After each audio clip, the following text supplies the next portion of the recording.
Bismillahirrahmanirrahim. Assalamualaikum warahmatullahi wabarakatuh. Kumpulan kami akan membentangkan tajuk hukuman hudud bagi jenayah zina. Ahli kumpulan kami terdiri daripada 6 orang. Yang pertama Syazana binti Umar, yang kedua Nur Farhana binti Abdul Hamid, yang ketiga Aina Afifah binti Ma'mur, yang keempat Nur Farah Nadira binti Abdul Zahir, yang kelima Umairah binti Jazlan, dan yang terakhir adalah Ain Nur Amira binti Cik Aziz. Antara isi kandungan yang kami akan bentangkan ialah yang pertama ta'arif, yang kedua dalil pensyariatan, yang ketiga jenis, yang keempat syarat pensabitan, kemudian yang kelima hukuman jenayah, yang keenam syarat pelaksanaan, dan yang terakhir adalah perundangan dan kes yang berlaku di Malaysia. Saya Syazana binti Umar, nombor matrik di 1831114. Kemudian saya akan bentangkan ta'arif zina dan juga dalil pensyariatan zina. Kita tengok dulu ta'arif zina. Zina daripada segi bahasa ialah berasal daripada perkataan bahasa Arab iaitu az-zana, merupakan kata terbitan daripada perkataan zana yang bermaksud perbuatan mungkar bagi seseorang perempuan, iaitu persetubuhan. Manakala zina ni menurut istilah ialah para fuqaha mentarifkan zina ni mengikut pendapat mereka yang masing-masing. Kemudian ta'rif zina mengikut pendapat mazhab. Okey, kita tengok dulu.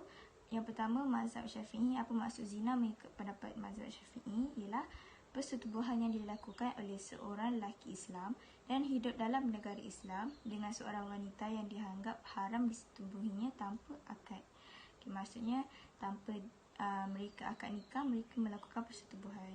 Okay, yang kedua, daripada mazhab Maliki, maksud zina ni ialah persetubuhan seorang yang mukallaf pada farj manusia tanpa hak milik padanya mengikut hukum dengan cara haram. Maksudnya tanpa akad jugalah, tanpa akad nikah. Okay, orang mukallaf ni adalah orang yang dah baligh, dah boleh berfikir yang mana buruk dan yang mana baik. Okay, yang ketiga daripada mazhab Hambali, maksud zina ialah menyetubuhi perempuan pada kemaluannya secara haram tanpa sebarang syubhah. Okay. Dan yang terakhir adalah daripada mazhab Hanafi, maksud zina ni ialah nama bagi persetubuhan haram pada kemaluan perempuan dengan pilihan sendiri dalam negara Islam oleh orang yang patuh kepada hukum Islam tanpa akad nikah. Maksudnya orang ni patuh kepada segala hukum Islam tapi dia buat persetubuhan tanpa akad nikah. Kemudian ta'rif zina secara umum adalah zina ditakdirkan sebagai persetubuhan yang dilakukan oleh seorang lelaki dan juga seorang perempuan tanpa nikah yang sah mengikut hukum syarak, dan kedua-duanya adalah orang mukallaf. Maksudnya kedua-duanya iaitu lelaki dan juga perempuan ni adalah sudah balik dan juga berakal, dapat membezakan yang mana baik dan yang mana buruk, dan mereka melakukan persetubuhan tanpa akad nikah. Seterusnya, dalil yang menunjukkan larangan melakukan perbuatan zina. Berdasarkan firman Allah SWT dalam surah Al-Isra ayat 32, A'udzubillahi minasyaitonirrajim, wala taqrabuz zina innahu kana fahisyatan wa sa'a sabila. Maksud dia, dan janganlah kamu mendekati zina. Sesungguhnya zina itu adalah suatu perbuatan yang keji dan suatu jalan yang buruk. Ayat kat sini pun dah jelas mengatakan bahawa zina ni adalah perbuatan yang sangat keji dan juga adalah suatu jalan yang buruk.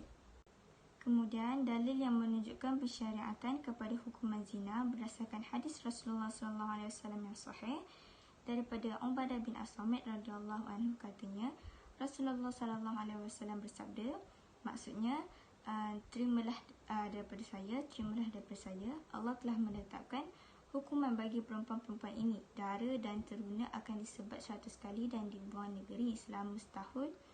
Perempuan dan lelaki pernah berkahwin akan disebat 100 kali dan direjam. Maksudnya kat sini, lelaki dan perempuan yang belum berkahwin melakukan zina akan disebat sebanyak 100 kali dan juga dibuang negeri selama 1 tahun. Dan perempuan dan lelaki yang pernah berkahwin, maksudnya perempuan ini berkahwin, membuat zina bersama lelaki yang belum berkahwin, dan juga lelaki yang sudah berkahwin melakukan zina dengan perempuan yang belum berkahwin akan disebat 100 kali dan direjam. Assalamualaikum warahmatullahi taala wabarakatuh. Nama saya Aina Afifah binti Ma'mur dengan nama matrik di 1831149. Okey, seterusnya saya akan menerangkan tentang jenis-jenis zina. Okey, jenis-jenis zina ni dia terdapat 3 kategori. Yang pertama, zina yang dilakukan dalam keadaan syubhah, iaitu dalam keadaan yang kekeliruan ataupun keraguan. Okey, yang mana perbuatan zina dalam keadaan ini dia dimaafkan oleh syarak. Okey, contohnya seorang lelaki ni dia dia melakukan persetubuhan dengan menyangkakan bahawa wanita tersebut merupakan isterinya, tetapi kemudian dia menyedari bahawa wanita tersebut bukan isterinya. Okey, ataupun contoh yang lain, seorang lelaki ni dia mengahwini seorang wanita dengan sangkaan bahawa perempuan tersebut belum bersuami, ataupun dia mengahwini seorang perempuan dengan sangkaan bahawa perempuan tersebut bukan mahramnya. Okey, lalu dia pun melakukan persetubuhan dengan wanita tersebut, tetapi kemudian dia mengetahui bahawa wanita tersebut mempunyai suami dan masih bersama suaminya, dan juga dalam ikatan yang sah bersama suaminya itu, ataupun dia mengetahui bahawa wanita tersebut merupakan saudara perempuan susuannya. Maka dalam situasi ini, perbuatan zina yang dilakukan tersebut tidak berdosa dan juga tidak akan dihukumkan dengan hukuman zina. Dan perbuatan ini juga macam saya kata tadi, dia akan dimaafkan oleh syarak. Okay, sebab apa mereka ini tidak dikenakan dengan hukuman zina? Sebab perbuatan ini dia terdapat keraguan di dalamnya. Yang seterusnya, bagi orang yang dia melakukan perbuatan zina tersebut dengan kehendak dirinya sendiri, dia akan dikenakan hukuman sama ada musan ataupun bukan musan. Okay, jenis yang kedua adalah musan. Musan ni adalah perbuatan zina atau persetubuhan yang melibatkan seorang individu atau kedua-duanya dia masih dalam perkahwinan yang sah, ataupun dia telah pun melakukan persetubuhan dalam perkahwinan yang sah, yang mana yang dibenarkan oleh syarak. Okey, kemudian contohnya lelaki tersebut dia melakukan persetubuhan dengan wanita yang lain, maka lelaki ini dia akan dikenakan dengan hukuman zina dalam kategori musan. Okey, jenis yang ketiga adalah bukan muhsan. Bukan muhsan pula adalah persetubuhan ataupun perlakuan zina yang mana dia melibatkan individu yang tidak pernah melakukan persetubuhan dalam perkahwinan yang sah yang dibenarkan oleh syariat. Dia tak pernah. Okey, kemudian bila diorang melakukan perbuatan zina ini, diorang akan dikategorikan sebagai hukuman zina bukan muhsan. Okey, macam muhsan tadi tu, dia ada ciri-ciri lain yang saya akan menerangkan sebentar lagi. Yang seterusnya, sifat-sifat ataupun ciri-ciri muhsan. Yang pertama, mukallaf. Mukallaf ni adalah baligh dan juga berakal. Maksudnya kat sini, kanak-kanak dia tidak termasuk dalam kategori mukallaf ni, walaupun dia sudah memayis. Sebab apa? Sebab dia masih kanak-kanak. Okey, begitu juga dengan orang gila. Orang gila pun dia tidak termasuk dalam mukallaf. Tetapi kalau orang gila yang dalam masalah dia sekejap gila dan sekejap tidak, kalau dia melakukan perbuatan zina tersebut dalam keadaan yang dia sedar, dia termasuk dalam mukallaf, yang mana dia akan dikenakan hukuman zina lah dalam kategori muhsan. Okey, yang kedua, merdeka. Okey, kalau merdeka ni dia bebas dari tuan atau dia bukan hamba. Okey, kalau macam hamba yang melakukan perbuatan zina, dia akan dikenakan hukuman separuh daripada hukuman sebat. Yang mana contohnya, kalau hukuman sebat tu 100 kali, maka dia akan dikenakan 50 kali sahaja. Hukuman sebat bagi hamba ni, dia tidak kira dia muhsan ataupun bukan muhsan. Yang ketiga, pernah melakukan persetubuhan dalam perkahwinan yang sah. Yang mana saya terangkan sebentar tadi, dia telah pun melakukan persetubuhan tersebut bersama isterinya yang sah dia, masa dalam perkahwinan mereka ini. Kemudian bila dia melakukan perbuatan zina dengan wanita lain, tidak kira dia masih bersama isterinya ataupun tidak, dia akan dikategorikan sebagai muhsan, yang mana akan dikenakan hukuman zina mengikut kategori muhsan itu.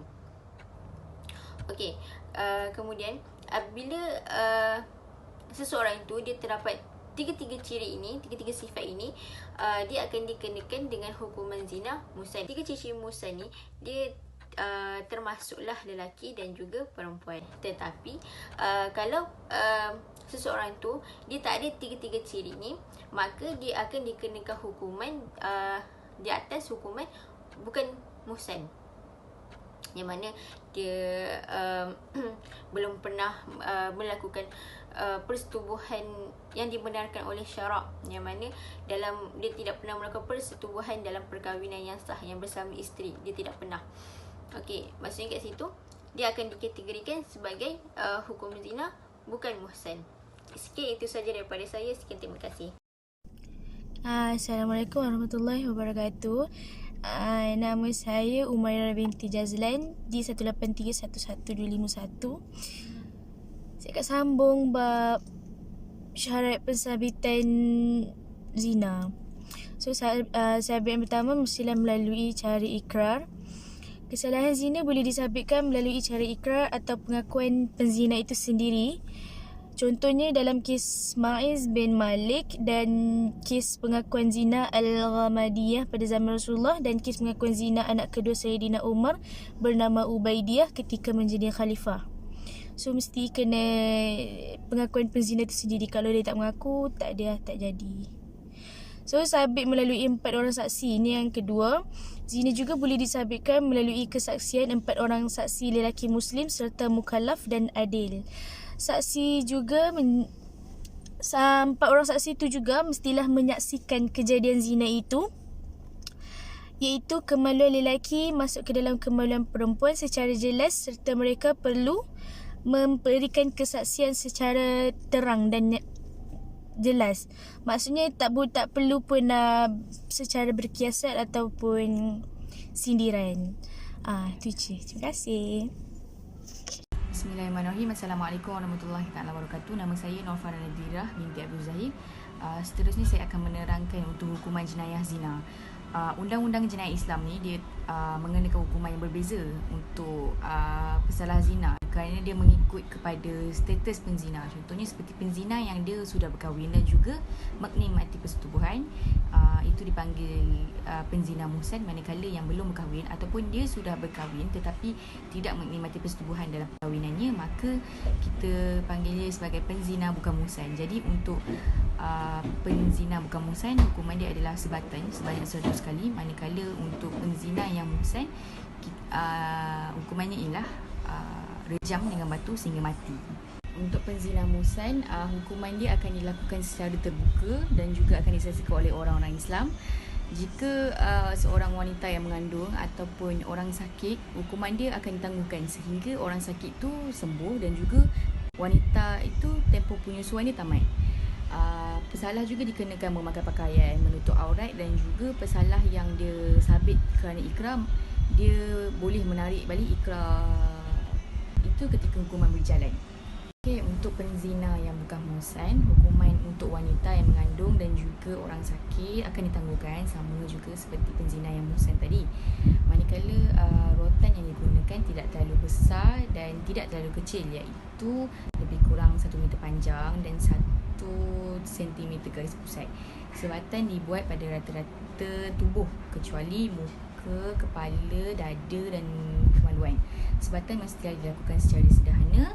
Pegawai yang menjalankan hukuman tidak boleh mengangkat rotan itu dengan tinggi hingga paras kepala pesalah. Pesalah dihukum dengan memakai pakaian yang nipis tapi menutup aurat lah.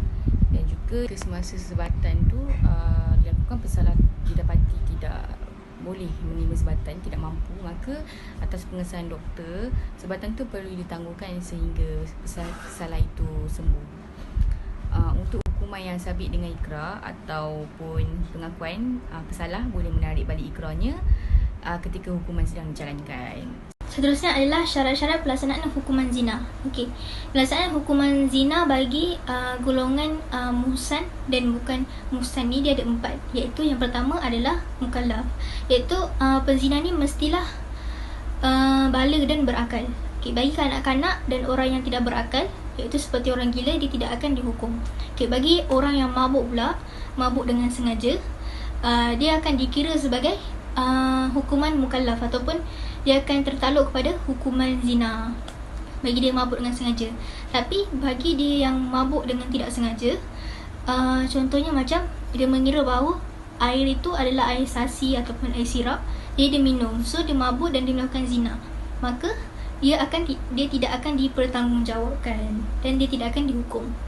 Yang kedua adalah tidak dipaksa. Okey, bagi lelaki ataupun perempuan yang dipaksa untuk berzina, dia tidak akan dikenakan hukuman. Contohnya macam dia diugut. Kalau dia tidak melakukan zina tu, dia akan dibunuh. So, maka dia pun melakukanlah kesalahan itu. Jadi dia tidak akan dihukum. Seterusnya yang ketiga adalah tiada kekeliruan ataupun syubhah. Okey, kesalahan zina tersebut bukan disebabkan kekeliruan. Tetapi jika kesalahan zina tersebut disebabkan kekeliruan atau mempunyai kekeliruan, maka dia tidak akan dihukum. Contohnya macam seorang lelaki menyangka bahawa yang ada di katilnya itu isteri dia, lalu dia pun menyetubuhinya. Kemudian baru dia dapat tahu yang perempuan yang kat atas katil tu bukan isterinya. So, dia tidak akan dihukum disebabkan kekeliruan itu. Yang keempat adalah kesalahan zina mestilah disabitkan dengan pengakuan dan bukti. Yang pertama adalah pengakuan. Pesalah zina mestilah membuat pengakuan dengan jelas dan tanpa ada keraguan, dan cukup hanya sekali saja dia membuat pengakuan itu. Dan sekiranya pesalah itu menarik balik pengakuan tersebut, maka hukuman akan digugurkan dan pengakuan itu akan terbatal. Yang kedua adalah bukti. Okey, bukti ni daripada keterangan 4 orang saksi yang adil yang menyaksikan penzinaan tersebut.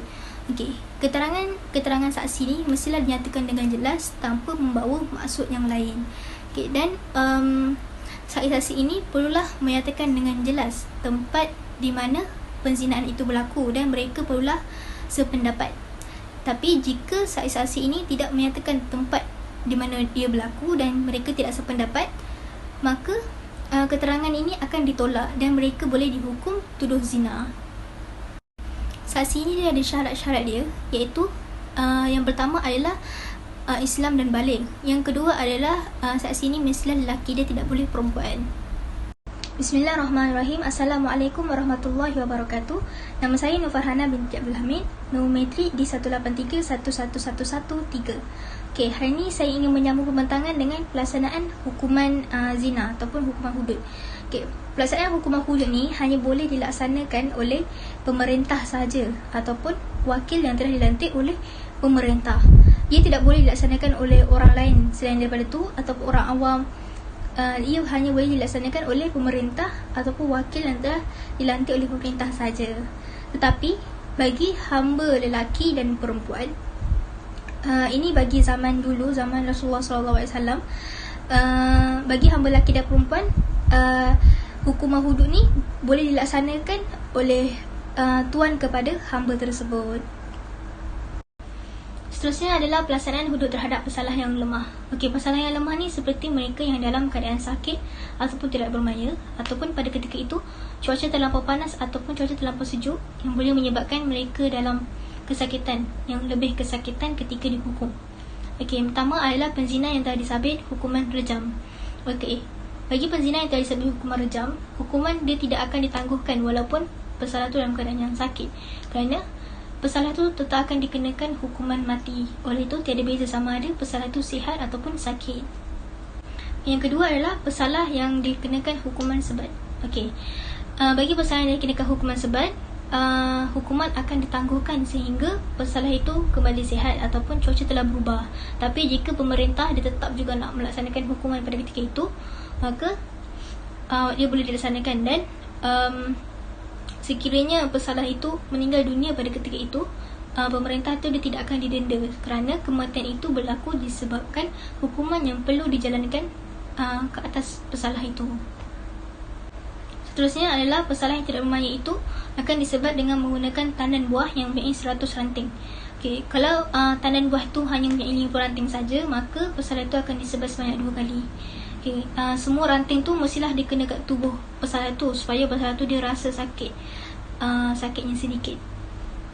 Dan pesalah tu juga boleh disebat menggunakan kasut ataupun kain baju. Assalamualaikum warahmatullahi wabarakatuh. Nama saya Ainur Amira binti Cik Aziz, nombor kad matrik D183100996.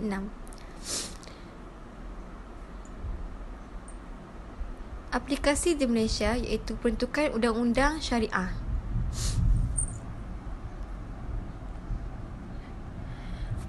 Yang pertama, mana-mana orang lelaki yang melakukan persetubuhan dengan orang perempuan yang bukan isterinya yang sah adalah melakukan suatu kesalahan, dan apabila disabitkan boleh didenda tidak melebihi RM5,000 atau dipenjarakan selama tempoh tidak melebihi 3 tahun, atau disebat tidak melebihi 6 sebatan, atau dihukum dengan mana-mana kombinasi hukuman itu.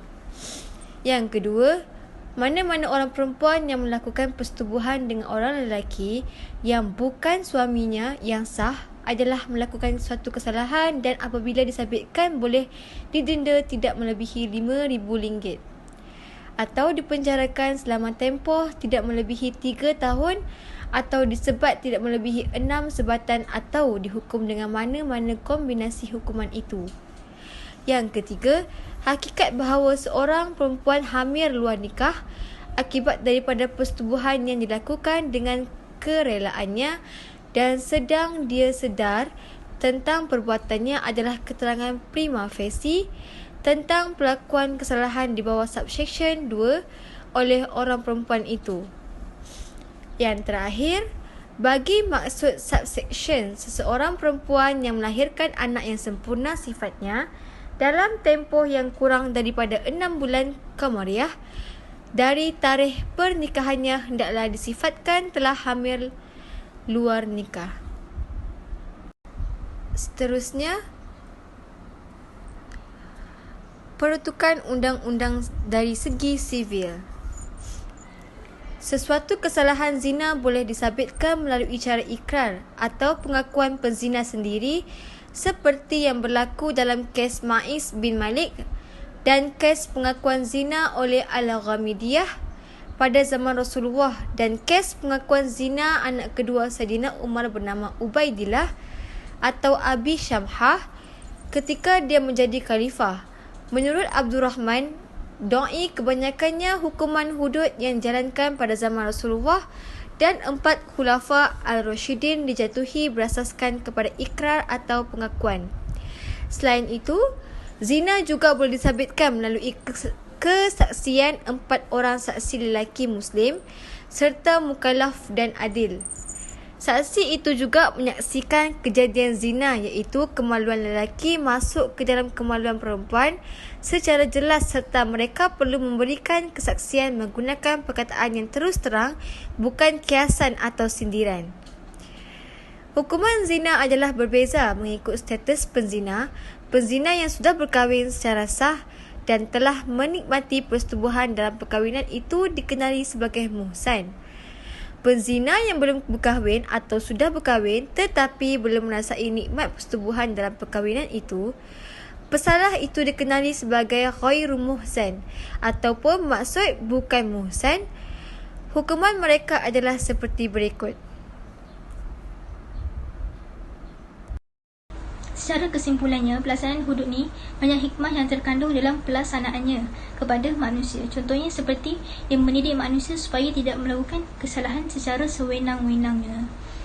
Dan pelaksanaan hukuman hudud ni dan agama ini datangnya daripada Allah SWT.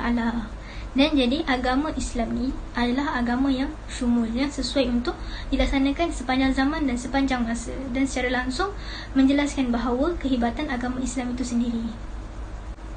Wallahu a'lam. Terima kasih.